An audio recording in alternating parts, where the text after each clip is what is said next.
Welcome to the Power Rack Podcast, Episode 4, with me, your host, Todd Beecraft. Today, I'm very excited.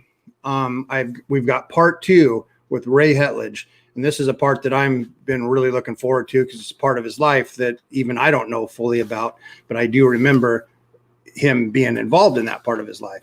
So before we go to Ray, I want to encourage you to check out my website. You can see it scrolling down, trapauthority.com, for past episodes, merchandise, and training blogs, all kinds of stuff on there. So I encourage you guys to please check that out. And also, before we go to them, could you please hit the like and subscribe button to the channel? It really does help out and is much appreciated.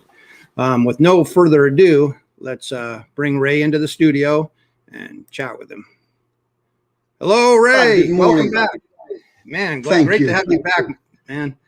I knew it would be. That's why I showed up for you. And it's much appreciated. For those that don't know, I encourage everybody that's watching now to go back and watch part 1 because it really was a fun episode, and that's where we really learn about you as an individual. But for those that don't know, you're a Northwest powerlifting pioneer who helped powerlifting be as great as it was here in the golden era. When I talk about the golden era, it's actually my favorite era of powerlifting, which was the 80s basically, but it really started in the late 70s going all through the 80s. That was the golden era of powerlifting. Right.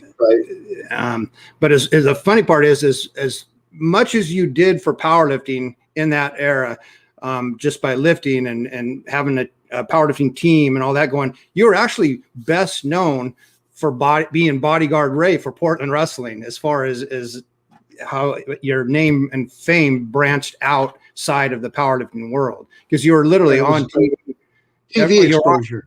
You were on TV every Saturday night. But we'll get to that. In the meantime, I'm really interested in how your bodyguard business in general started up. So let's just jump right into it. All right. And Todd, first off, again, thank you for episode 2 here. I appreciate you keeping our sport alive and keeping me in the limelight. It's been quite a couple decades past, but I appreciate it. Also, our viewers, I just want to welcome all your viewers, Todd. And I want them to know that I know I'm great. Now, well, I think we established that in part 1. Well, you can never emphasize it enough. So I'm learning from you. This is good information. Sure. Take your notes. And but I now, on a serious note, I want your viewers to know why I say that I'm great. Okay. No leader can be a successful leader without a supporting cast. And I was so blessed in my lifetime with careers, the Coast Guard and the Department of Corrections, to have staff who were devoted and were committed to seeing that I was a successful leader. Yeah. And I never lost sight of that. I never failed to recognize that you don't make it to the top on your own. Don't recognize those individuals who carry you, do the work, and make you look good. You're not going to be. And it's going to be a long career for you. And I was so blessed. Great careers because of the staff that allowed me to guide and direct them. Yeah. The other thing, I have lived my whole life based on the concept that every day is a holiday. And I wake up in the morning and know that it's a holiday, regardless of circumstances. There are always going to be circumstances, but positive thinking can eliminate a lot of stress in your life. And I never look back. always look forward. And believe me, at age 74, that's a great move because I can't barely remember what happened yesterday. So looking forward makes it a whole lot easier on me. So I just felt it important that I know why I was a success, and it wasn't because of all that I did. It was because of those who really took care of me and guided and helped me along. And so, with that said, um, go ahead, Todd, and take me back, but don't leave me. Yeah. I mean, we're Yeah. back to here. I know here you are trying to like move forward in your life, and I keep bringing out the past and making you go into the deep vaults of your brain. That's okay. It's good to remember that I had a past, uh, and I still appreciate today and moving forward. So, Well, I think when you do so much, you know, in the past, that it shouldn't be completely forgotten. I think it's great that a person definitely moves on. You don't want to live in the past, but I think it's the past shouldn't be forgotten, and it's very educational for a lot of people to learn from guys like yourself. Still, all these years later, I'm still learning from you. You know, I mean, since the early '80s. You know, now here it is, 2021, and I'm still learning from you. So that's what's so neat about it. yes, and everybody needs to know that I'm still learning to this day. My wife is teaching me every day. Teaching or reteaching? Both, probably. And yes, he refuses to let me get completely stupid. So I'm a blessed man. Yeah, we are blessed to just even be around talking and having this conversation right now. But let's go into the bodyguard stuff, because that's something I remember you doing. And I knew you in the powerlifting. We'd cross paths in the gym a lot, and I'd ask you powerlifting questions, different things like that. And I'd see you, of course, at the contests. And I always knew you had this bodyguard business. And then once in a while, when in passing at the gym, because I was so interested, I'd make you tell me a story. And so I have a couple stories that I'll ask you if you can remember to retell. But how'd you kind of get involved with that in the first place? Excellent. Well, Portland wrestling was not the beginning of my bodyguard career. Right. And viewers, please, I'm not just trying to disrespect anybody, but I am 74, and so I've got notes in front of me. So I'll be looking down, reading, but it's all for a smooth delivery here, hopefully, and for your benefit to know exactly facts. So And I've got my notes too. So yes. I got my bodyguard start in New York when I was stationed with the Coast Guard there. I trained at Lou Ferrigno's gym in Brooklyn, New York. oh wow. And yes, he and his father owned it. And Lou would drop in about 2-3 times a month just to let people know that he was associated with it. But there, a gentleman trained who was a licensed bodyguard in New York. And for some reason, he took a liking to me. And he told me that I had the demeanor and the appearance to possibly make a good bodyguard if who endeavored. And I thought, we'll talk about it. So we met, and we had lunch, and we had a couple more lunches after that before I committed to let him train me. And he had a pretty basic mindset and a pretty basic training procedure. The first thing he would say is, remember, you're not invincible. He would tell me, remember, you want to be around tomorrow. So think things through and make sure that you protect yourself. And then we went through a 3-month training, which he called street defense. and it's just a real direct, basic approach of martial arts. And what it entailed was his theory was if you can get a guy off his feet, you've pretty much got control of the situation.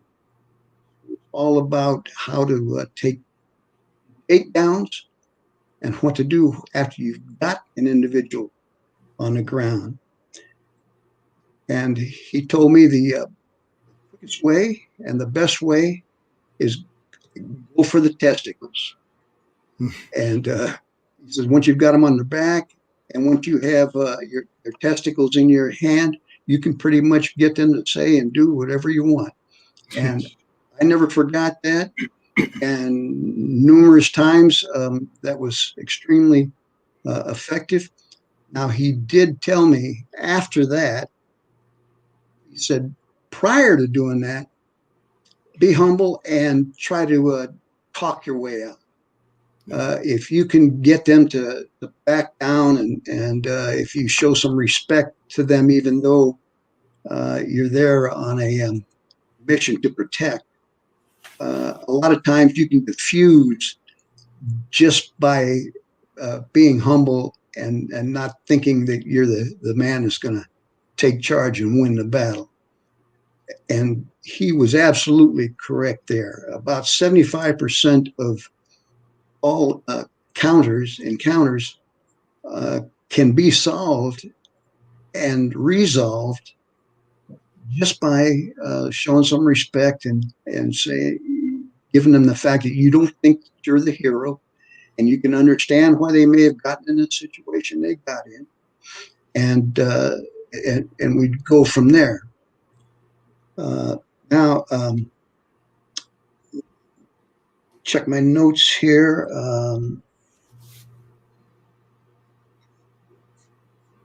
When I came back to Oregon, I marketed myself to the Lawyers Association, Portland Lawyers Association, and they took a liking to me. And this goes back to my lead-in that you're only as successful as those individuals who support you. And they felt comfortable, and so they used me regularly for particular incidents, and also I was fortunate enough to catch the eye of a talent promotion company who utilized me and wanted to utilize me for celebrity escorting. That seemed a little strange to me, and I originally thought that these guys are trying to blow smoke or stroke my ego. But then as we sat down and had a meeting about it, it became clear, and my mindset was these individuals don't show up without their own entourage and their own bodyguards. What am I needed for? And the chairman explained to me that these individuals are more comfortable having someone local as the demeanor and the knowledge of the city layout in case things get a little out of control, that you can be the first one to intercede because you may be known, or they knew that I would know an escape route, a back way out if we needed to. Well, that was the main reason that they would hire me to assist. And Ray, I was, Ray, ahead, do you remember about what year this was, or what years we're talking? You started it? Was it 70s? This was 87. Let's see. That was pretty much the 80s. Early 80s, probably then, right? Early, yeah. Well, late Okay. 70s, early 80s. Okay, yes. that's what I thought. Yes. Yeah. Yeah, because it would have been 78 and Yeah. beyond. Okay. So the standouts that I remember, had the honor and the privilege of assisting with Barbara Mandrell, James Brown, and my most unforgettable one was Muhammad Ali. Wow. And I mean, I get sensitive when I think about that particular.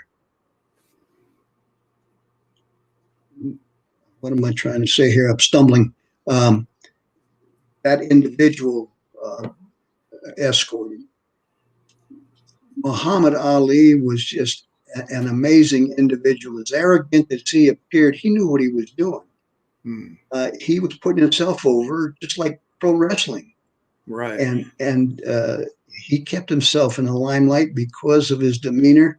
And it wasn't until later years that people started respecting him as a real human being because he was and played such an arrogant role. But it was because he drew attention and he drew paydays. Yeah. People were paying to come and see him get his butt kicked. Right. And Right. and he was fine with that, and so were the individuals he had matches with, because they knew that their payday was going to be larger. So he was a very smart man, but he was a very humble man in reality. And he was diagnosed, as most people probably know, with Parkinson's disease, paralyzing disease, and it just leaves you completely fatigued and uncontrol of yourself. So he made a decision, him and his entourage made a decision that he needed to do a final tour of the U.S. Wow. Before he got so bad that he couldn't, because he wanted to go to places that paid his money and made him his money. And he wanted to do a thank you tour. He did. And Portland was one of the last places, because he started in his hometown and state of Kentucky, went east Okay. and then came out west. And of Wow. course, he ended up in Portland. We did a big boxing card at the sports arena, and I was his personal aide there. I was so humbled and honored and amazed at him. He opened the event by announcing that this was his last tour, and that he wanted to be remembered as the boxer that he was in the ring, and not as the individual he is turning into because of the disease. Right. He wanted everybody to know that his mental state was solid. God was in charge, and he knew it, and he was comfortable with that. Then he did the Ali shuffle, which was a little sloppy, but he did it, and he did a little shadow boxing to lead in, and then the matches started. Now, the other amazing thing to me is that during the matches, um, kids were just coming up to him, but we were right in the front row, and kids were coming up to him, and he did not attempt to turn anybody away. And there were older folks who wanted his autograph, and he was respectful, and he honored everybody. He gave the autograph if they wanted a picture, especially the kids. He would uh, let them take a picture. And my responsibility was that when I noticed that he was fatiguing, that I kept everybody at bay and allowed him to recoup. He every so often he had to eat a protein bar, Okay. and he had medication. I don't know how often he had to take that, but um, he would give me the signal when it was okay to let spectators approach him again. And so, at the end, when the matches were all over with, the crowd really emerged on him. Mm. And I asked him, I said, is this what you want? Because I can disperse this. And he told me, everybody that wants, pardon me, No, it's all right. he was committed to making Yeah. sure that everybody that wanted an autograph got it. And if they Wow. wanted a picture, let them take a picture with him. Hmm. It was 3 hours after the match that Jeez. it finally wrapped up. But in between that, I had to give him 3 15-minute breaks and just hold people at bay so he could recharge and regroup. And he stayed seated the whole time. And they would just gather around his chair. We positioned his chair so that people could stand around and behind for group pictures. And when it was finally done, his entourage escorted him out to the car. My mission was complete at that point. And once he was in his limousine, one of the bodyguards came back in and said, excuse me. Yeah. Take your time. This is good. This is a good story. Said, Muhammad wants to see you. Hmm. I said, okay. And so I go out to the limousine. He had one of his bodyguards get out of the car, patted the seat next to him, and indicating to me to sit down next to him.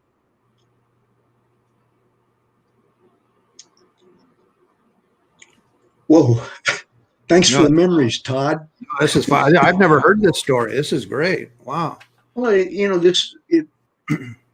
anyway, you don't do these things to brag and Right. be recognized for it. You just do it because it's a necessity and you're doing people service. And I never took pictures with these individuals that I bodyguard because I wanted to stay humble and I didn't want them thinking that the only reason I do this is so I can make a name for myself and say, Right. see this, see that. That wasn't my mindset. Anyway, I'm in the car and he put his hand on my lap and he said, thank you. And he said, give me a hug. I gave him a hug. He kissed me on the cheek and said, I'm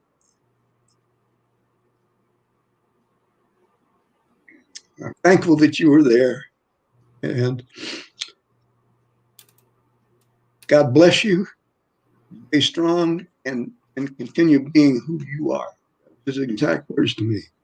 Wow. Well, I climbed out of the car. And of course, I was like this at that time Yeah. because I thought that was just unbelievable that a man of his stature Right. didn't know me, but he recognized the effort that I put in for him, and he showed his appreciation. Wow. So that was Muhammad Ali Wow. story, and you can see why it was such a big deal for me. Also, Mickey Mantle. I was hired to be his personal bodyguard when he came here for an old timers home run hitting contest. And Hank Aaron, they came as a pair to Portland. So I was hired, and the reason I saved them, they were actually before the Muhammad Ali ordeal, but the reason I told Muhammad Ali's story first is to show the difference in the mindset of the status that these individuals held. So the contest is over. They did their hitting. There was nothing real spectacular because they were retired and they were brought back to stir up the interest of baseball again in Portland. And I escort him into the locker room. And Was it, Ray, real quick, was this at the Civic Stadium? Is that where this was, yes. Thank you. Okay. Yeah. That was a trick question. I had to think about that one. Oh, wait a minute. No, it wasn't my backyard, so it must have been some stadium. Pardon me here. So we're in the locker room, and these guys are getting showered. And Hank Aaron hollers out to me. He said, "Hey, man, bring me my hairbrush." And I said, "Okay, which bag is yours?" And he said, "I don't remember the color, like blue bag." And he said, "It's in the bottom." I said, "Okay." Well, I dig through, and I'm thinking to myself, boy, that was a great delivery and requesting assistance. Right. And I dig down through, and as I'm looking for the brush, I come against this wad of money, $100 bills. I mean, the whole bottom of the bag was covered with $100 bills. Jeez. I'm thinking I could take and pack up and head out, and nobody'd be the wiser until it was too late. But I got his brush and I took it into him, and he didn't say thank you, nothing. Then, geez, I forgot. Do you think he was kind of? Do you think he was kind of testing you in a sense with exposing? No, I just think that was, he just kind of. Well, let me say this too. He and I'm drawing a blank. Todd, the other guy, she's with it, Mickey Mantle. Boy. Oh yeah, Mickey Mantle. Yeah. Excuse me. See why you don't want to leave me, Todd? And that's why I tell the wife, take your phone with you. Never know when I'm going to need help. You're fine. No, we're all the stories. So anyway, Mickey Mantle says to me, "I can't find my hat. You wore a cowboy hat." And he said, "Could you please look around and see if you can find it?" And I said, "Sure." Well, it turns out that he left it on the field. And fortunately, one of the cleanup individuals had brought the cap in and didn't know what to do with it and just sat it down outside the locker room. So when I stepped out, I saw it and I brought it into him. And he said, "Oh, thank you." And he asked, would I escort him to the airport? And I said, "Sure." And so I followed the limo in my car, and we got to the airport, and they got out, and the limo drove off, and I got my car parked there at the curb, and Mantle waits for me to step out. I step out. Hank Aaron shook my hand and said thank you. So that took the soreness off of me from the way he had handled me in the dressing room.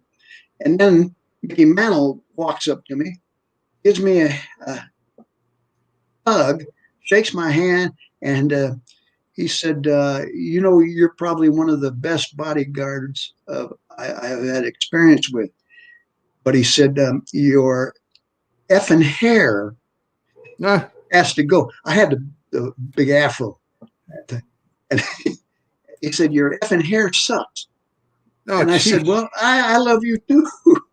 And he said, no, he was just, he laughed and said, seriously, he said it was a pleasure. And so he handed me a $100 bill and said, spend it wisely. And I said, "Hey, I got a wife." And so that is the comparisons in individuals and their talent. And Muhammad Ali was probably the most well-known athlete at the time, and yet he gave me the biggest courtesy. Yeah. And then Mickey Mantle, of course, he was a big Hall of Famer, and so was Hank Aaron. It just enlightened me and gave me the mindset of you don't expect anything from anybody, and you're there to do your job. That's why you were hired, and you get your payday, and that's all that you need to expect. And anything else can be a bonus or it can be a pain in the butt. But when it's all said and done, you got your money. So that was the mindset that I kept.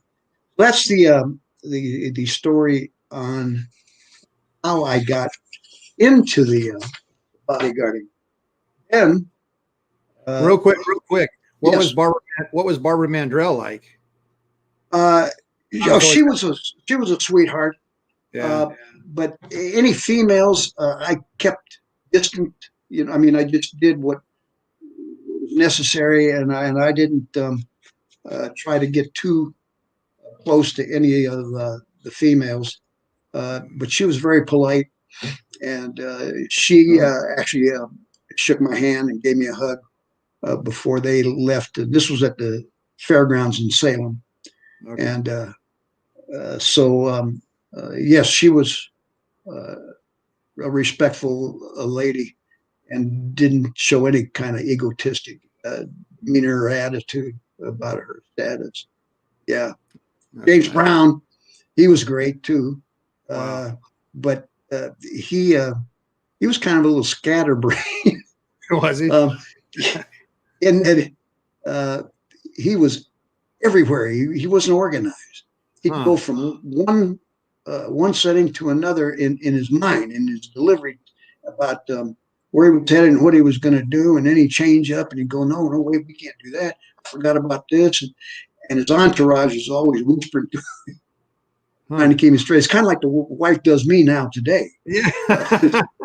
So now you understand it better. So I was inside, I was chuckling, but he was a great guy. And of course, he was a small guy, short.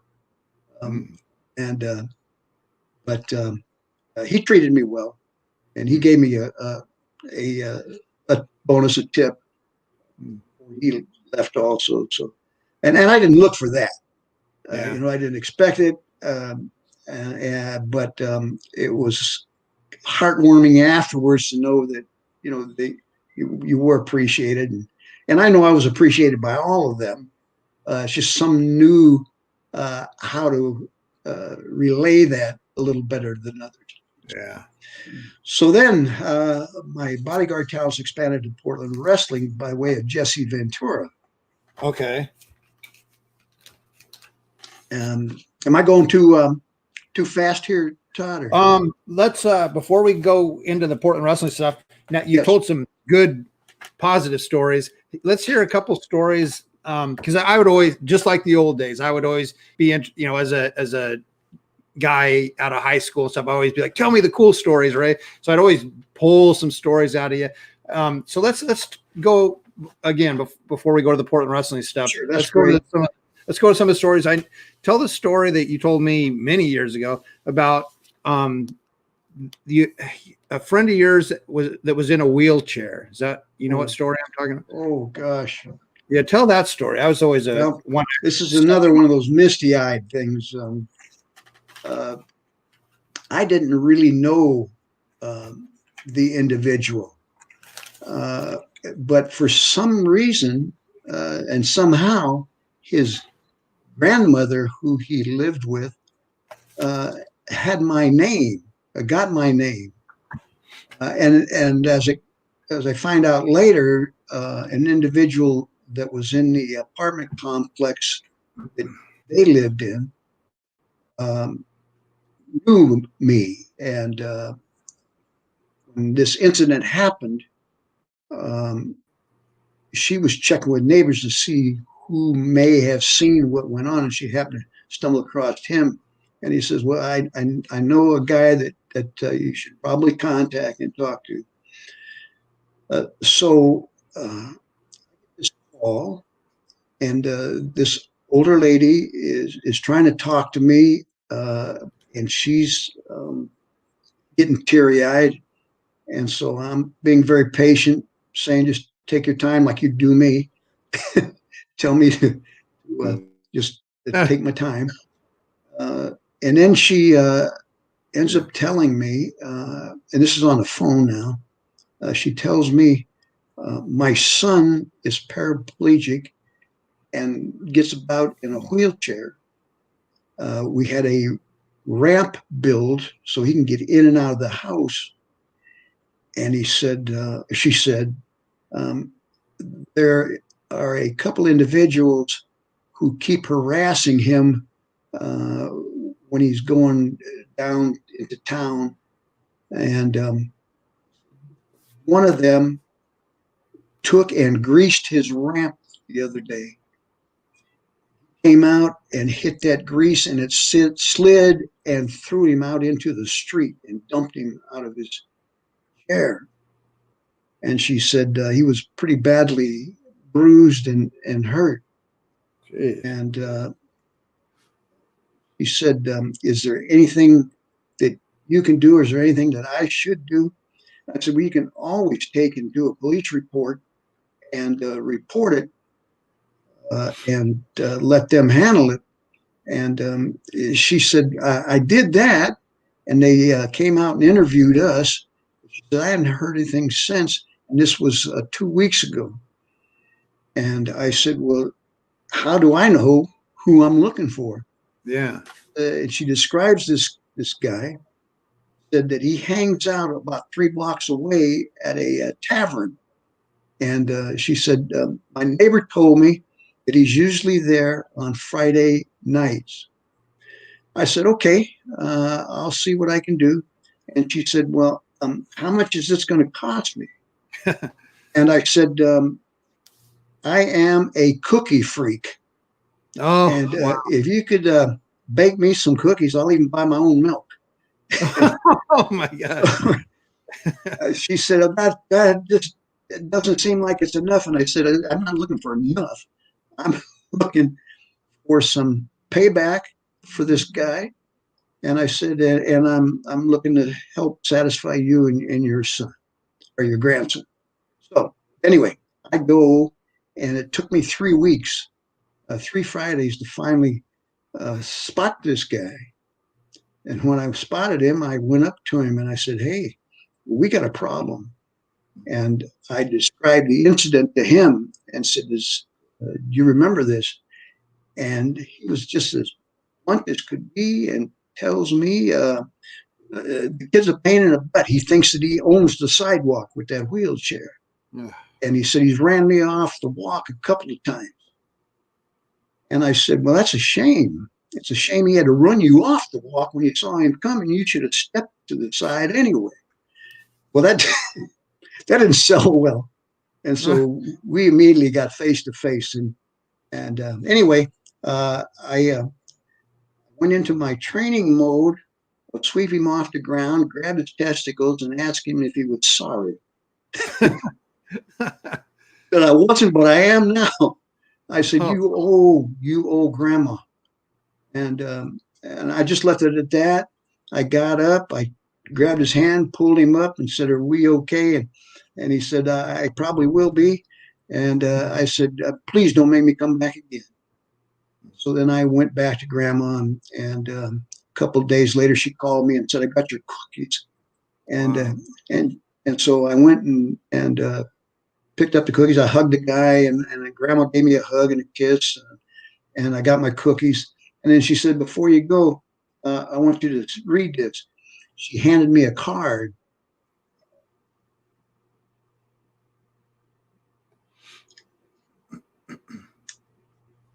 It was from Dipshit.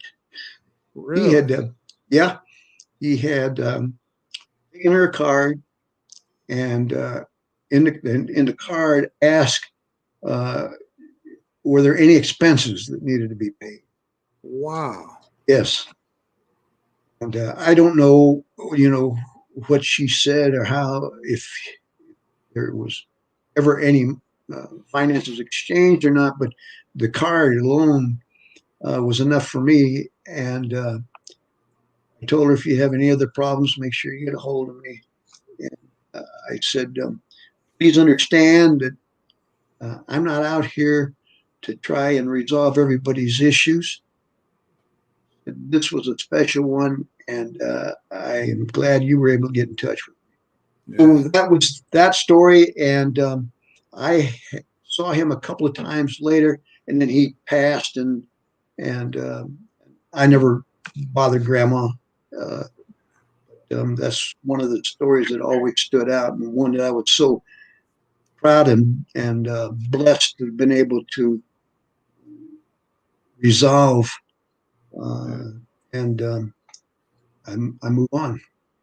Well, I know that you're not, just so the audience knows, that you're not one that likes to tell a lot of these stories, because you don't like to come across as a tough guy, and you don't want to talk like you're this big tough guy. But I just love the stories, and I think it's fun to hear those stories also, for the audience and for myself. That's why I was always say, tell me a story, Ray, back in the old days. There's another story, if you don't mind telling, and before we move on, a baseball bat story. Do you remember anything about the baseball bat? Oh, Yeah, do you mind telling that one? I know that was there were no tears shed in that one. Yeah. I spent 2 nights on a carport roof in the rain with a tarp over me. I was hired by a young lady's attorney. She was divorced. The husband was one of these macho guys that women had no rights, and the man is everything. He used to beat her, and yeah. And so obviously she got a divorce. Well, she had a new boyfriend. He found out, and that didn't appeal to him. He did have a restraining order. He broke that restraining order a couple of times. And that's when the attorney contacted me and said, enough's enough.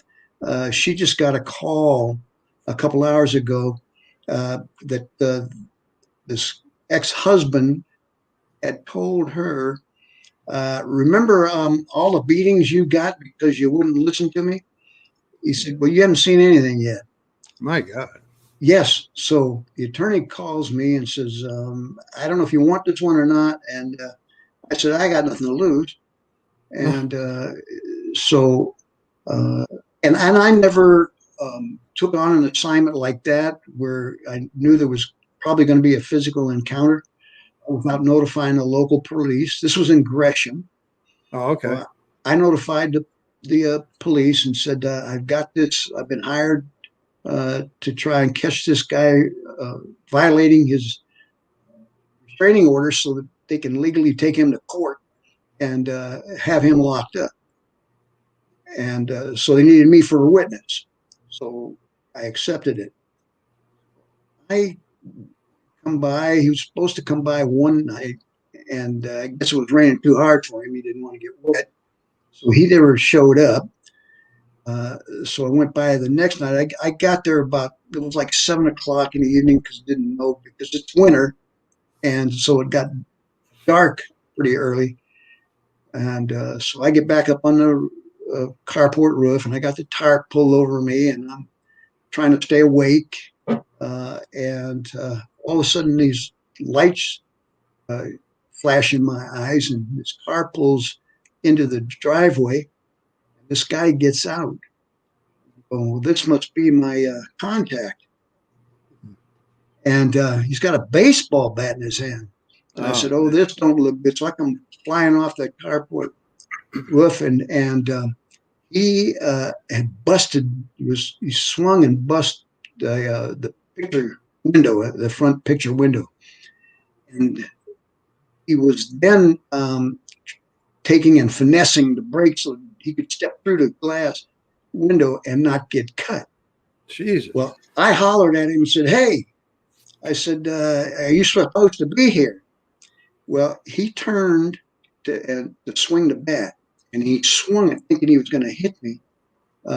Well, I immediately just sidestepped he swung so hard, it swung all the way around, and it hit him in the back of the head, and it knocked him out. Boom!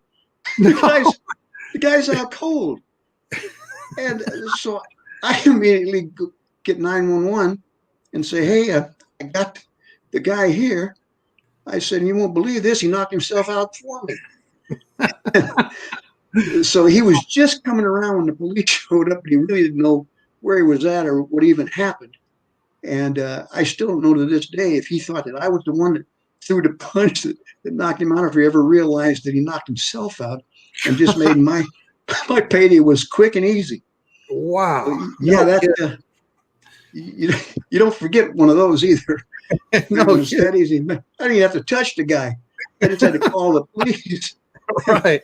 They hauled him off, and I never follow up on these cases to find out. I figure I did my job, and whatever happens, because I don't like keeping score. Did I win this one or did I lose this one? Right. But yeah. We'll yes. move on. We'll move on here to the Port West in just a second. It's funny because I remember when I would always ask you to tell me these stories, and because they were always fun to hear. They're just so the audience knows. These are the more mild ones. There was a lot of more violent ones that you had to deal with, some pretty heavy situations, and we don't need to talk about all that. But I remember, and again, this was in the later 80s when a lot of people didn't have their car windows tinted. So I remember you drove that Cadillac and you had the limo windows, so right. People couldn't shoot at you or get a good aim anyway. But I remember asking you one time, I was all serious too. I'm like, Ray, is there anything because you would tell me these stories and I'm like, geez, is there anything you're actually afraid of? I asked that once and you're like, yeah, you know what, Todd? And you're all serious.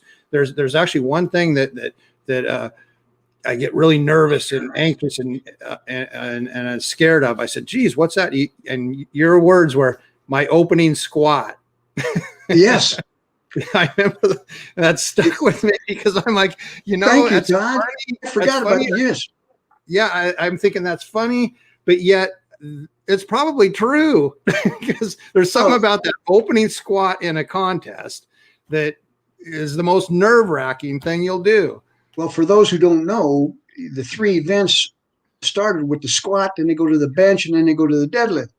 And obviously the squat is the hardest one for the lifter because you're put in a pretty delicate position with your butt down to the floor, and you got 600-700 pounds on your shoulders. You're hoping you can get back up.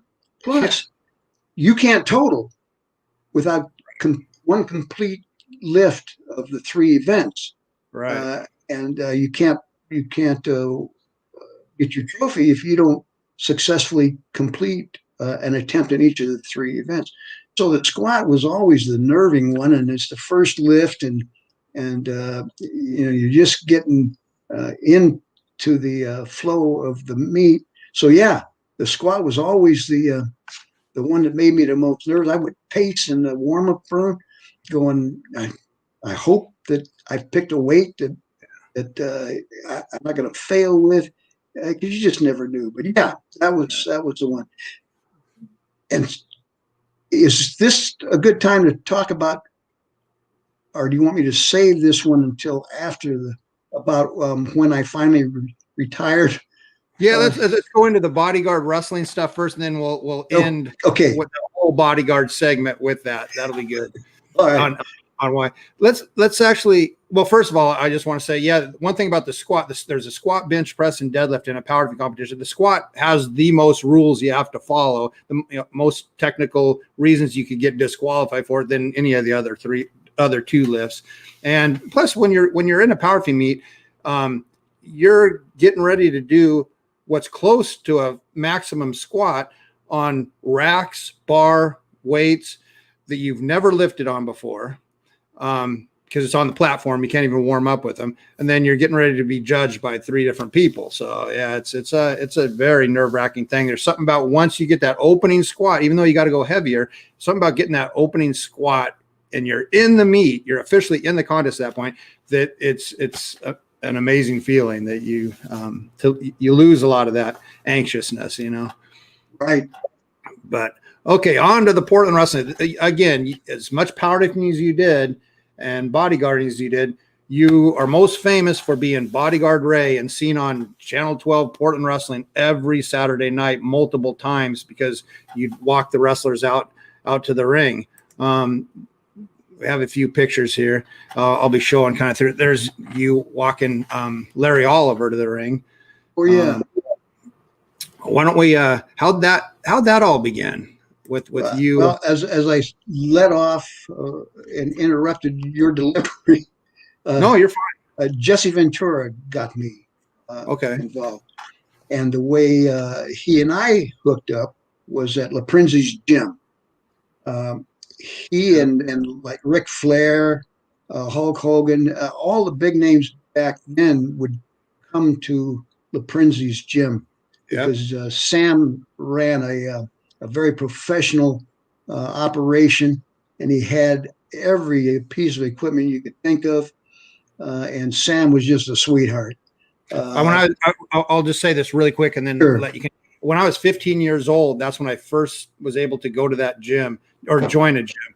And yeah, being surrounded by these individuals, I mean, Jesse Ventura being the big one. I still have an autographed picture to this day from Jesse that I had bought at Portland Wrestling and had him sign at the gym, because we'd talk at the gym. So whenever I talk about, yeah, I used to work out around Jesse Ventura, a lot of people don't believe it, but it's true. I mean, you just said that yourself. So it's amazing that you say autographed picture, because I actually autographed a picture for him to keep. Wow. Yeah. Well, I do remember years later, and I'm sorry, we're getting a little off. No, please. I do remember years later when I was with Julie, her getting an email from Jesse Ventura because he had saw your name on her website and he wanted to get back in contact with you. So we put him back in contact with you after many years. So that, I mean, yeah, you guys were actually close friends. You weren't just like, he wasn't just a bodyguard job to you, or it wasn't just some, a random person in the gym. You guys were actually friends. Saying that, let's go back to your story. Sorry if I interrupted. The reason he had contacted me is because he was running for governor. Okay. Of Minnesota. And he was inviting me to be at his inaugural. And I couldn't do it because I was with the Department of Corrections. And it didn't fit the schedule because I couldn't leave the job hanging because I was a shift supervisor. But that's why he had contacted me, was if I could make it to his inaugural. Okay. Wow. So, yes. But going forward, I was doing my powerlifting, and Jesse actually was kind of interested in the powerlifting and asked me if I would help put him on a program. And I said, sure. But I said, powerlifting is not really what a real athlete wants to get involved in, because I said, you get so dense in muscle development that about the only thing you're good for is getting dressed and undressed. And he said, well, I'm most interested in benching. So I said, well, good. But I said, there's nothing worse to me than an individual who's got 18-inch arms, a 50-inch chest, and a 30-inch thigh. I said, you need to do squats and to keep the lower back and your legs in proportion to the rest of your body. And so we did that. I wrote him a program, and he did his own training because I had my team, but he would hit me up for some tips.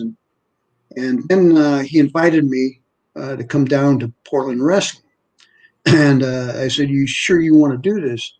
And he said, oh, yeah, I owe you. And so he got me, and I met him one Saturday out by the back door, and he said, come on, took me in. And then he, after the matches were over, he took me into the back office to meet Don Owens, who was the promoter for Portland Wrestling. And that was pretty much it. He just told Don who I was and that I was assisting him in his training, and kind of left it at that. Well, then Jesse gets a hold of me that week in the gym and says, "Hey, why don't you come back this Saturday?" And I said, "Sure, if I'm not being a pain in the butt to you." And he said, "No, no, not at all." So I did that for a few Saturdays. I'd meet him when he showed up. Then one week, he pulled me aside after training and said, "You got a couple minutes to come sit in the car with me?" So I go and sit in his car with him, and he says, "I want you to play my bodyguard." I said, "Okay, you're 6'2", 260 pounds. I'm 5'9", 198 pounds." But I said, "Hey, if you can sell it, I'm all right with it." Wow. So he brought me in, and I became part of the program. A couple of weeks after that, he said, "Don Owen wants to talk to you." Hmm. And I said, I'm fired already?" And he said, "No, I think you might be interested in what he's got to say." So he takes me back after the matches, and I sit down, and Don says, "Sit down." And so I sat down, and he said, "You see our security system out here?" He said, "These are more crowd control individuals. They get minimum wage, and they're not effective at all, other than keeping the crowd back and away from the wrestlers." And I know about your Department of Corrections work, and I know about your bodyguard business. He said, "Would you be interested in being bodyguard Ray here?" I said, "Yeah, but understand, I work for the Oregon Department of Corrections, and that's the priority, and I may not be available every Saturday." And he said, "When you can show up, and I'll give you a payday." I said, "That's pretty fair." And so I became bodyguard Ray that night, and I went on the payroll. And it just so happens that the Department of Corrections says, uh, "Well, if you're committed to that, um, you're going to need Saturdays off, it sounds like." And I said, Wow. "Nice." And they said, "Well, we'll move your days off to Friday, Saturday." Uh, and oh, there's a sad ending right there. Yeah. He committed suicide. Yeah. Yeah. Keep going. I was just showing the audience some Yeah. pictures. No, I was just going to say, I hope it wasn't because I was his bodyguard. No, probably. I think it was because you weren't at the time. Yeah. So anyway, yeah, they gave me Saturday off because um, the inmates have TVs. They're allowed to buy TVs and have TVs in their cell. So it was a big promotion for me for them to be able to watch me on TV because I was working the men's maximum security prison at the time. And And Salem, now they're Oregon. seeing me on TV. I never said anything about it. They found out that I used to box for the military, and so that was their big thing that I was a boxer. Oh, okay. And then to turn on the TV on Saturday Yeah. and see me escorting all this beef down to the ring and back, that really put me over with them. Right. Yeah.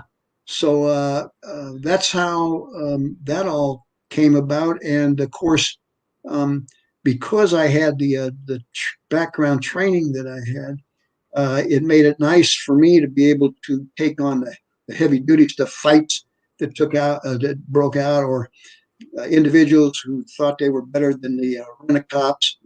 And so it was kind of my responsibility to mediate with these individuals and just talk them down.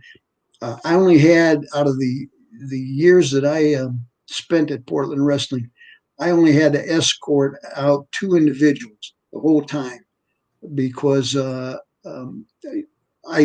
would understand that there was drinking that went on there, and individuals watching the matches start to think that they're tougher or as tough as the boys in the ring. And so I would just approach, like I said, humbly and say, please, don't make me look bad because I know I couldn't whip you right now. You're a little too much for me, but would you do me a favor and just pull back and relax and enjoy? And 9 times out of 10, that was all it took. So I was a success without really having to be a success. So yeah, it would actually get pretty rough down there sometimes. Because I'm gonna bring a picture up. I was working out with Scott Dorian at the time. He was my training partner, and I'm still good friends with him to this day. And this was during the era that you were doing it. And so I remember going down there every Saturday night to watch him in the matches after working out with him all week. And this kind of is they had a beer garden there. So there'd be, you're right. There'd be a lot of drunks that would be getting pretty rowdy if their favorite person lost the match. That was back in the days. That was back in the days when, we still believed in wrestling, before it was exposed that, being, I had to sign a contract that I would not expose the business. Oh, nice. When I became Bodyguard Ray. Wow. And I said, I won't remember anything anyway. Don't worry about it. Yeah. Yeah. Well, I mean, going back to a little bit how inept the security team was there that you had to deal with. I remember me and my workout partner at the time, a different guy, Doug Reif, who you remember. We were up there where the wrestlers' dressing rooms were, but in front of the bathrooms, just talking to some girls. And you remember all the groupies and stuff that would be there in those days, so we'd be up there chit chatting with them. And one time someone went in the bathroom, which was behind us, and blew up a toilet. And for some weird reason, it didn't make that. Yeah. For some reason, I don't remember. What's that? Huh? Oh, I don't remember. I didn't remember till you said that, but I remember the blow up toilet routine. Yeah, someone blew up a toilet, and for some reason, I don't know why we're in depth of the conversation with these people or whatever, but me nor Doug didn't jump and like, oh shit, we didn't do it. We just kind of stood there. And so since we didn't jump and freak out, the whole security team, especially that Dennis, which was the big heavy guy. Yes. He thought we did it. And so they were trying to kick us out. And finally you come over and what's going on here? And I'm like, Ray, we honestly did not do this, which we didn't. And I remember you saying, look, these are my guys, man. These are my power lifters. If they're saying they didn't do it, they didn't do it. So you're not kicking them out. And so you saved us from getting kicked out of Portland Wrestling permanently. Because we honestly did not do it. Well, I forgot all about that. Yeah. As most things I've forgotten about decades ago. Yeah. No, but there was always something going on down there. Geez. We'll just run through a couple pictures real quick and then move on to a different topic. But it's a bad picture because I had a really hard time getting pictures of you because there's not a lot of them out there. And this was just a screenshot. This is Billy Jack Haynes in the middle there, and you're taking him to the ring, and he's got the belt on. So that would have been around the time he was the champion. Like I showed earlier, this is Larry Oliver. And then I want to thank a gal named Heather Magnuson who sent me some of these pictures after I requested if anybody had it. It was on a Facebook group that I asked this. And then here's Brian Adams, which was kind of neat deal to me because I don't even think but I went on in 1990 and competed against him in a bench press competition at the Oregon State bench press and I beat him. And there's him and I on the platform after the contest. Well, you had to stand on the tall one just to be even. I know exactly. Thinking on your part, just happened to be first. Right? Yeah, no kidding, right? So then, your wife had sent me this one. She was able to dig up, which is Bobby Jaggers. So, so that's a neat pictures. Some of the old. So, the Portland wrestling days. So you went from there. Todd, Yeah. there's my wife right up there. The picture Where's here. that? Can you Up, see the picture? on your left-hand side? Yeah, my right hand side.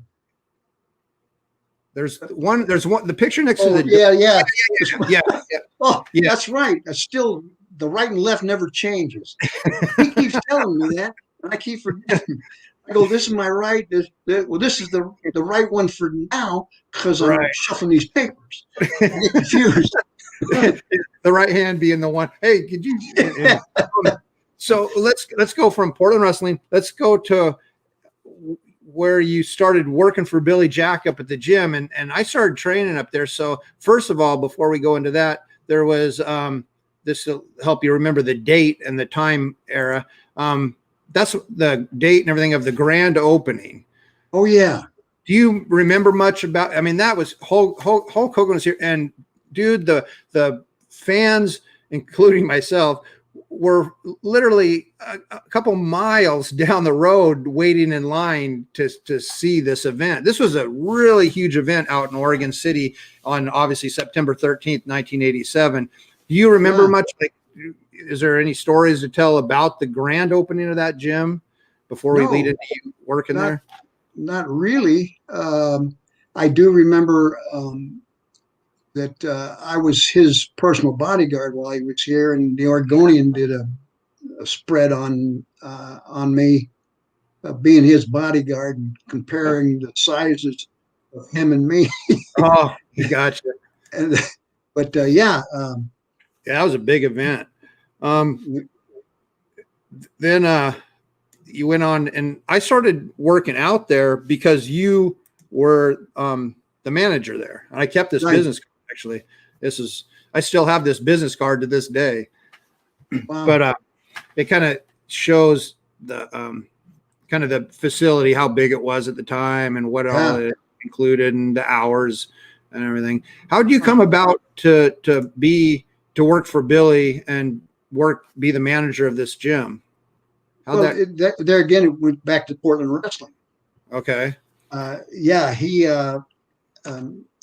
had announced that he was going to be opening a gym in Oregon City, and he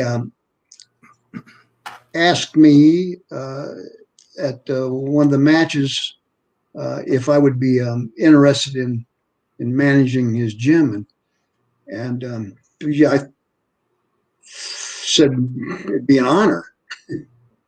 And so, long story short, I there for the grand opening, and I managed the gym, and Billy and I had an agreement that if either one of us decided that the other needed to leave, just man enough to tell each other. So happened that I needed to go because I, excuse me, it was considered a conflict of interest with the department for me to be doing that part-time. And so I hadn't been hired yet. I was on the hiring list for the department. Okay. And I had gone through their training process because you have to show that you have the physical abilities to be able to do and so on and so forth. But when the department let me have the full-time position, I went to Billy and said, it's time for me to pull out. I've got to give the department 100%. And so I then gave up. Wait a minute, I think I'm behind myself a little bit. I think I was with the department. Oh, were you? I was thinking you left there because you got the position at the state penitentiary. Maybe that was it. Kind of seems like it might have been. Yeah, but at any point, I went and told him that I needed to move on, and I did, and that was pretty much that. As far as the gym goes, I don't even remember how long I was actually the manager there. But Yeah, I'm not sure.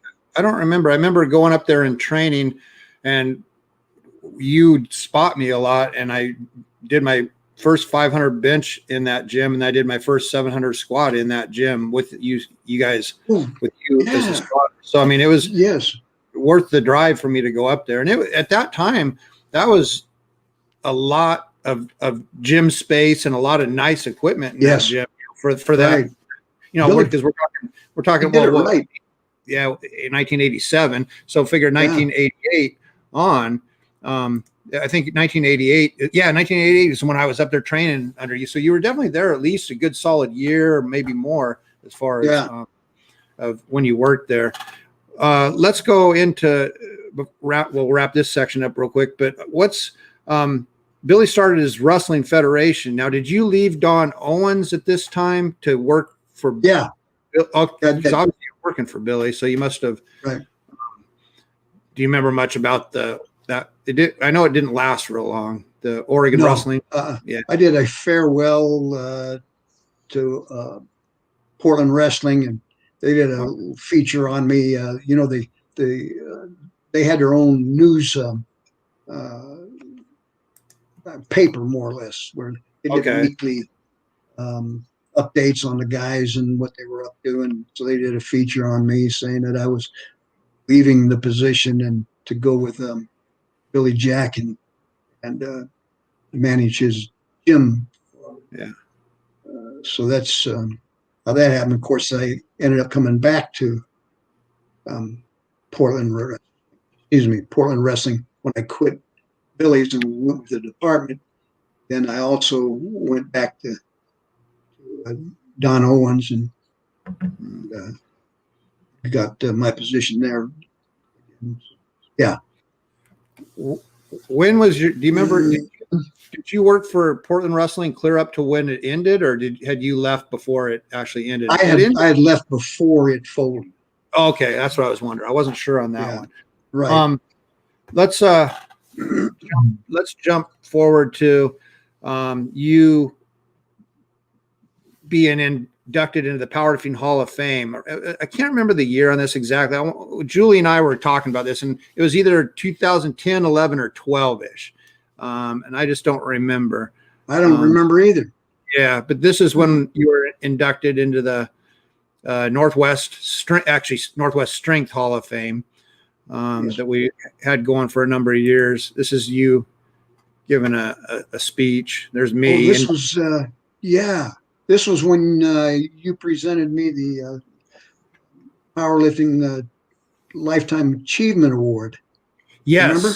This was at the celebration of the 20th anniversary. Oh, you're right. It was the 20th. So yeah, that tells you right there when it was 81, 91. That would have been 2001 then. Wow. Yes, 2001. Yeah. Okay. Yes. Right. Yep. I was 54 years old, and I did a comeback training to enter that meet. Never made it out of the dressing room. I went back there, and I had, I think it was 450 or 475 on the bar warming up for the squats, and snapped a tendon. In my let's see, right leg or left leg, I don't even remember now. And I actually had my daughter Amy. I had her back. She was helping me warm up, and I was trying to introduce her to the sport, to the crowd. Plus, we had family from Florida that flew in to be there for that event, and so I was going to play hero and show them what I'd done all those years. Yeah, didn't expect that I was going to crawl out of there. And Amy was spotting me in the back warm up. She's helping me put my wraps on and all that. And when the thing went, and I just went down. Fortunately, I was able to dump the weight, and didn't do any more damage. But that was my finish. I retired then Yeah. from the Yeah. powerlifting. It was nice because when we said, okay, well, we're putting you in the judge's chair. So you got to, Yes, you got to exactly. go judging a competition, which was kind of nice too, though. Yes, it kept me involved and Yeah. saved face with the family that had flown out from Florida. Yeah. There was, I think it was 7 family members, Dee's family, of the wife's family, that came. Those ceremonies were nice. I mean, here's an example of one of them that we had, and this wasn't the audience. This is just This is the one where I see the suit that I'm wearing back there behind the podium. That was the one where we inducted Doyle. Yep. Yes. And we'll talk more about that in a couple of weeks on our other program. But yeah, I just wanted to show this picture to kind of give the audience a feel of kind of what those are like. Those are really something. But anyway, so as we start to wrap up, because I know it's getting close to your nap time. Yes. I want to go into so obviously you've had this wonderful powerlifting career where you made a name for yourself. You've had this bodyguard career that went really well for you and so many nice memories and stories and crazy memories and stories too along the ride. Now that at age 74, what is your current routine? What do you do to stay in shape now, as far as exercise? Excellent. Now, when it's important that I get in my retirement from bodyguarding. Oh, yes. Want to do that one now, or do we want? No, let's wrap that up. Thanks for reminding me. So we talked about just now kind of how you wrapped up powerlifting. How did the bodyguarding thing, when did it come to an end, as far as what made you finally decide, okay, I'm done with this business? The wife did. The wife decided that I had done enough. Yeah. It happened strange. I'd gone to Fred Meyer's about 7 o'clock in the morning because I do Sudoku puzzles, and I was out of puzzles. So I went in there to get me a couple new Sudoku puzzle books. And 7 o'clock in the morning, they had just opened. Parking lot was empty. It was my car. And I go in, I get my books, and I'm coming out. And when I'm walking to my car, I hear this scream. And I look to my right, and off in the distance was a white car. I don't even remember what it was, but there's a young lady standing there with a baby in her hands. And there's this dude standing in front of her, screaming and hollering. He pushed her up against the car. And then all of a sudden, I see him pull back with his right hand and nail her right in the face. And the blood just pours out.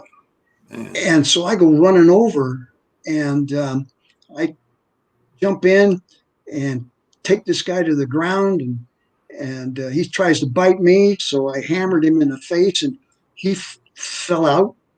And I'm getting my phone. I'm calling 911, attempting to call 911. And I'm down, getting ready to dial. And all of a sudden, everything went blank. I couldn't see. And my phone fell down. And then I finally, a couple seconds later, I got my wits about me. And I look up, and it's the girlfriend. And she's still holding the baby, but she's wearing these stiletto heels. And because I had roughed him up, she took offense and just came and kicked me dead in the face and caught me in the right eye with that pointed shoe. My eye, I've never had an eye swell up so fast, and I've never had one that turned all the colors, pink, purple, black, blue. Man, I said, and so I get up and I said, "What's wrong with you?" And she said, "Well, I didn't want you to hurt him." I said, "Look what he did to you. You're bleeding. You got your baby in your hands." I said, "What do you expect a guy to do that witnesses this?" And she said, "I just want you to pull him off of me." And I said, "Well, I did." You never apologized or anything. And I said, "You know what? He's yours." I said, "I should never have interfered." I said, "See ya." And then I walked off. Well, I went home. I walk in the house, and I can't even see out of the one eye. and the other one was kind of watery because it was a pretty good one. Dee sees me, my wife, and she says, "Who did you try to save this time?" And so I commenced to tell her the story, and she said, "Well, I hope you're satisfied." She said, "You need to stop helping people. You're not as young as you used to be." And she said, "Your bodyguard days are over. So why don't you act like it?" I said, I love you. And she said, "Now's not the time for that." It took me a few hours before she came around and let me hug her. Wow. But that was it. I was through. I really was never through saving people because my whole motto was if somebody was in need and you could assist, you had an obligation to do it. It just so happened that I never really had any more incidents or never came in contact with incidents like that. So that was the end of my hero days. Well, what the inmates say when you went to work the next couple of days? Well, at that time, I had been reassigned. I'd been promoted to captain, and we opened up a brand new women's prison, the only prison in the state of Oregon, and that was in Wilsonville. I had been promoted and hired to do all of the interviewing and hiring of staff to man the facility. And so I was established there with the women, and I showed up to work that day wearing sunglasses, but it was you couldn't hide it because the glasses were pressed into my eye and all the discoloring around it. And the shift supervisor has to make rounds at least twice a night, walk every housing unit, walk past every cell, and address the inmates. When I made my rounds that night, there's a lot of questions, and you never share with an inmate your personal life. Yeah. I didn't, but somehow the word got out. Next day when I showed up and made my rounds, ladies were clapping for me and really? Wow, yeah, cheering me. Said, "We heard what happened," and I go, "Well, you shouldn't have." And I said, "How did you guys find out about this?" Well, they started saying each other. They point to each other inmates. "She heard and told me." Well, I never did find out who actually put the word on the street there, but I was a hero amongst the women from then on. And of course, I had good respect anyway because I treated them all like human beings. You treat me with respect, I'll treat you with respect. But my motto with our staff was, we extend the courtesy first. Yeah. We show the respect first, and then we demand that we get it in return. Yeah. We're the threat. We're the law. So we need to extend the courtesy. So that was that, and the wife and I made up, and I behaved. Yes. Well, it's funny, two of probably some of the biggest things in your life, being powerlifting and bodyguarding, went out with you being kind of on the beat up side. Yeah. That's how good I was. Right. Okay, let's go back to what you're doing now as far as an exercise routine, kind of wrap things up. I want to hear, I'm curious about this. Like how do you make that transition from being this, super strong strength athlete, really into hardcore powerlifting, and then transition into this part of your life where you have to take things down from being extreme to more normalized? And then what do you do to stay healthy these days? I'm married. Wife and I are 35 years, and she sat me down one day and said, "You got to remember, you're not a power lifter anymore." Right. She said, "Those days are behind you. You're not a bodyguard anymore. Those days are behind you." I said, "I know what's behind me because I set it on the toilet every morning." And she said, "You need to start training like you're retired." Yeah. And, it hit me. I was offended at the time, But then as I sit in my recliner, lean back, nodding off, I realize she's right. I need to look at longevity rather than still trying to be the hero in my mind that I thought everybody figured I was. Right. So nowadays, at 74 years old, it's more calisthenic type movements. I have a regiment that I do 5 days a week. I don't train on the weekends. That's the wife's time. But I do 3 sets of push-ups, 200 push-ups in 2 minutes. Three sets of that, and I do 50 leg raises, 3 sets of 50 leg raises, and I do 3 sets of 50 squats 3 times a day. Do you have? Is there a picture? Was supposed to be shown, or oh shoot, I did have a picture. Okay, that's a couple I didn't load up that I've forgotten. That was one of them, and then there was that's all right. Sorry about that. Dang it. Anyway, well, you're coming on another program down the road, so we'll. But real quick, that wasn't the thing. I just wanted to make sure. I'm back to doing push-ups and stuff myself. What you say you do 200 within it? Do you do like 4 sets of 50, or how many can you do right out of the gate? Like if you 200 push-ups in 2 minutes. Now that everybody's in awe of the fact I'm 74 and can do 200 push-ups, I'm going to tell you how that works. Yeah, please do. Actually, I do them off the counter sink. Okay. And they're not full push-ups. They're like when we used to do quarter squats, power rack to build our strength and get the feel of the heavier weights. Well, I do that. It's more of a cardiovascular type movement. Okay. So I do 200 push-ups about a third of the way up. I don't lock arms. It's just a constant movement, as quick as I can do them. And I've got it down to where I can get 200 done in 2 minutes. And I do the sets an hour apart.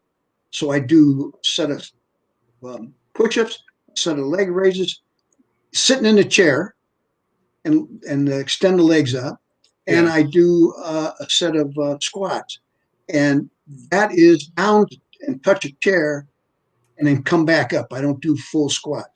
I use the chair in case something goes wrong with me, at 74, arthritis sets in the middle of them or something. Right. So I do those down to the chair and up. So, and then I wait an hour and I go back and I do another round. And then I wait the third hour and go back and do the set all over again. The push-ups, the leg raises, and the squat. And every hour after that, up until 6 o'clock at night, I get out of my recliner and I do a 15-minute walk in the house. We're blessed, the wife and I, to have a retirement home that we had built, and we had the open concept where I can walk from the front door all the way to the back bedroom in a clear shot. So that's my indoor track. And of course, I have directions on how to get from the front door to the back door without getting lost. So those pin those on my shirt every morning.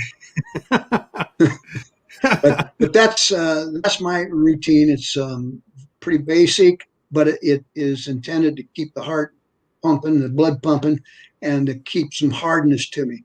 I refuse to get what do they call it?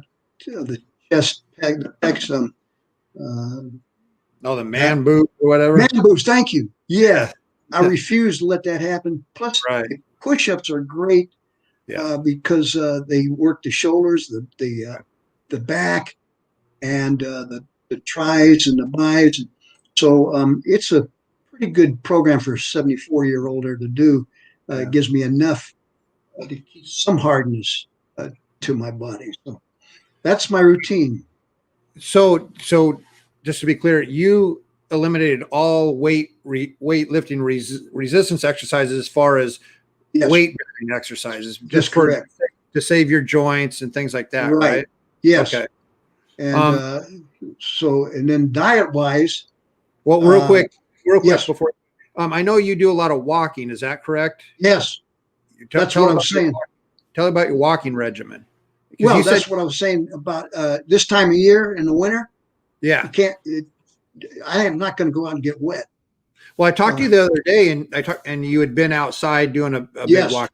Because the weather was allowable then. Okay. I do half hour. If I get outside, I do a half hour walk at fast pace. Is that 5 times a week, basically, is what you like to do that? No, yeah. During the summer, it's every day. Yeah. Okay. Every day I do that during the summer. Okay. During the winter, I have my indoor track, I call it. Yeah. Where we have, yes. And so I do the 15-minute shots every hour in the house. So going back to push-ups real quick. It's funny. I've just recently started back on doing a lot of, within the last month, doing push-ups again. And I'm going to continue doing them throughout my life now. Cause I think it's kind of ridiculous when there's people at the gym that I know that can bench press 400 pounds. They can squat in the 6s, but yet they can't do a couple of push-ups. I'm serious. I think for a male to not be able to do push-ups, and obviously there's going to be some extenuating circumstances, but I get that. But for the majority of males with no issues at all, should be able to do a push-up, and I think that if you can't, it's something you need to kind of be working on, whether it be how you're doing them or on your knees doing them somehow. I think that's just a basic core exercise that is very safe as you get older to maintain a certain level of strength. Anyway, that's something. You can't just sit in a recliner and nap all day. Because you lose muscle mass anyway, just as we get older. So older, correct. Yep. So your diet and nutrition and that kind of stuff, what's that like these days? It's nothing spectacular, but I have a protein nutrition drink in the morning. That's my breakfast. Okay. At around noon, I eat a protein bar. Okay. At night, I have turkey wraps or tuna wraps. Three of those, and that's pretty much my diet. I rotate. 1 week it's turkey wraps. The next week it's tuna wraps. Okay. And then I do allow myself snacks if I need them, and that's usually I keep beef jerky in the house, and I keep trail mix. Okay, I do that too. Yeah, trail mix is on my. Yeah, and I like cheddar cheese. Costco has the nice packages of the little square the blocks, and I eat those with almonds. Oh wow! Yeah, I'll have a couple of almonds with a bite of cheese, and I'll go through like 3 of the little squares for filler in. And that's usually after my protein bar. Wow! In the for lunch. That's pretty much it. You follow a very clean diet, then. That's great. That's one reason I'm sure that attributes to your longevity and life. You're, like I said, you're 74 years old and able to move around really well and all that. So that's great. What about vitamins? Are you a believer in taking vitamins? Thank you. Yes, I take omega-3. Okay, me too. And I take a multivitamin with minerals. Okay. And then I have like my nutrition drink that I have also contains the vitamins and minerals. It's Costco brand that I keep in the refrigerator all the time. Yeah. And I have that. That's my breakfast. Period. Boom. But then during the day, sometimes if I get a little hunger attack, I'll drink a second. One of those nutrition drinks. Yeah. Do you typically get about 8 hours of sleep a night? Oh yeah. Yeah. Well, and you get a couple more during the day. When you actually, we joke about that, but for real, when you take your nap, do you just try to do a 15-minute nap, 30-minute It's nap? a power nap, and it's not planned. I do a lot of mind puzzles on my Okay. Yeah. tablet. So these Yeah. word jumbles, word scramble, anything that keeps my mind um, functioning and words together, and unscrambling words, and so. But every now and then, all of a sudden, I'll go, "Whoa, what happened?" And I'd taken a 15 or 20-minute nap. Oh, I didn't even know it. I was out, yeah. and then I come to and I go, "Whoa!" Usually the screen's blank, or I hit a button and there's all kinds of scrambling on the screen. But yeah, that's pretty much it. Well, sleep's very important, no doubt about that. Before we end here, we just had a couple comments. Julie commented a couple. She said, "That's a nice story about the man in the wheelchair. Thank you for sharing." And she also said, sweetheart. She also said the baseball bat story was great. No, that's probably one I appreciate the most. Yeah, right. That was one of my easiest ones. And last one is actually a question. Julie's husband now, he was in the Coast Guard.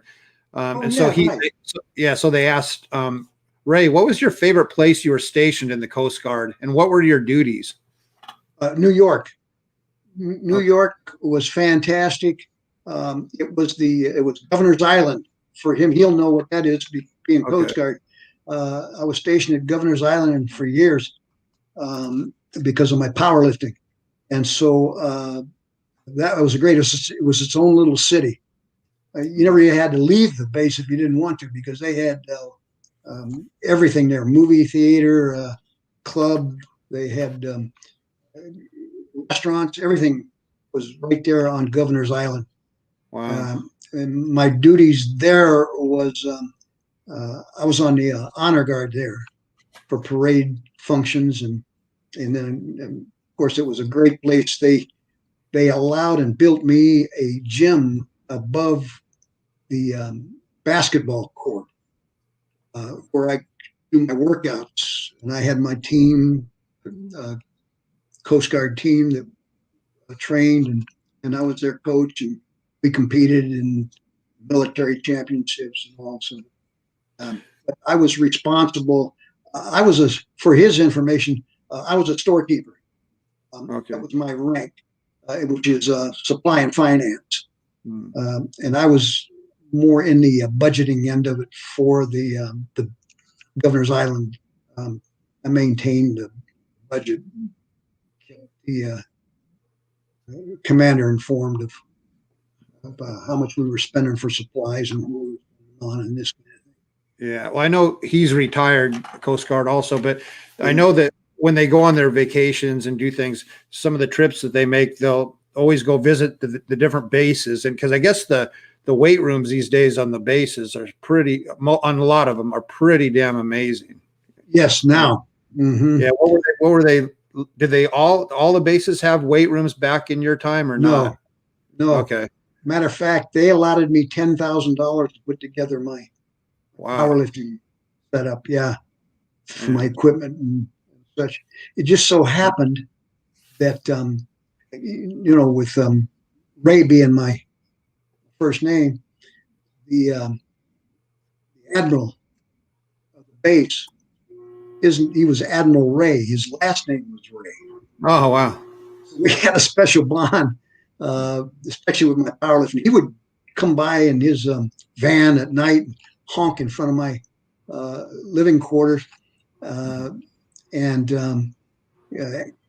come out and get in the van, and we'd ride around the base talking about the powerlifting and what my future plans were going to be and this kind of thing. Yeah. So yeah, I was pampered.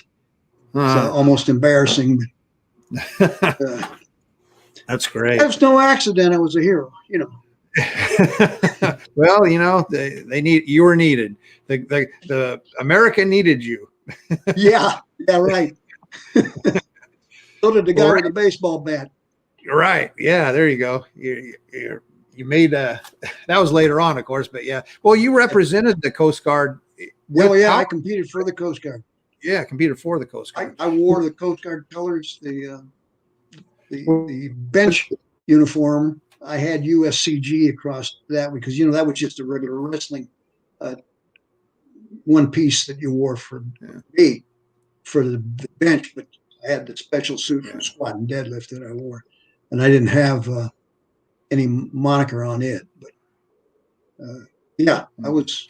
Well, back then they had, and I don't know if they still do or not, but they actually had Armed Forces powerlifting championships somewhere in there in the 80s.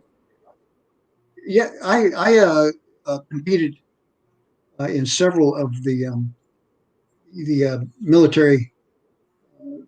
Okay. So you go against other branches. Oh, every branch: Army, Navy, Marine. Yeah. The Air Force really didn't at that time have an official team. Some Air Force lifters would be there, but the Marines were always the ones that pretty much cleaned house. There was one year where my team, we actually won.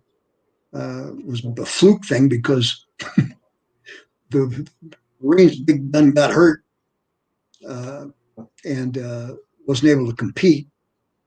So that opened the door for one of my other lifters to take a first place, and we ended up winning the military nationals that year.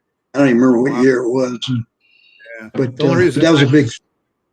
The only reason I remember that is because they print the results in Powerlifting USA magazine.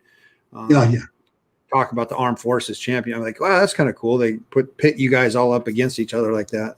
Yeah. So, but well, cool. I think we covered all my stuff. And you're such an interesting guest, and we've, without divulging a whole lot of what we got going on in the future, there's some shows on in the future we're going to be bringing you on. So I'm excited about that too. And people will learn about that as the weeks go on. So, any closing thoughts on your end before we head on out? Of course. I just want to be remembered as one of the guys. Yeah.